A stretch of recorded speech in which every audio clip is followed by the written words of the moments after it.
شیخ Saadi نے فرمایا، بارش کا قطرہ جب بادل سے ٹپکا تو نیچے دریا کی وسعت دیکھ کر شرمندہ سا ہو گیا اور اپنے آپ کو حقیر سمجھنے لگا کہ دریا کے سامنے میری کیا حقیقت ہے۔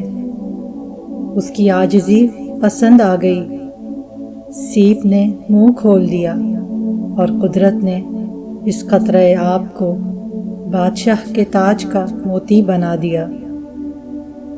جو بھی نیستی کا دروازہ کھٹکھٹاتا ہے وہی ہست ہو جاتا ہے، اور جو پستی عاجزی اپناتا ہے وہ سر بلند کر دیا جاتا ہے۔ اللہ نے انسان کو خاک سے بنایا ہے تو اس کو خاک ساری اور عاجزی ہی مناسب ہے۔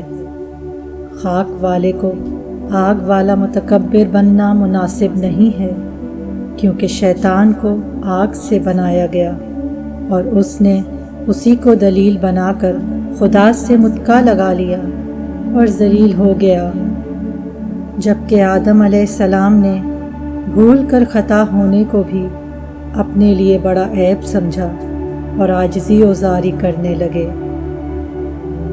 اللہ نے انہیں خلافت کا تاج پہنا دیا، گویا عاجزی نہ کرنے نے اس کو شیطان بنا دیا اور ان کو عاجزی نے ابو الانبیاء بنا دیا۔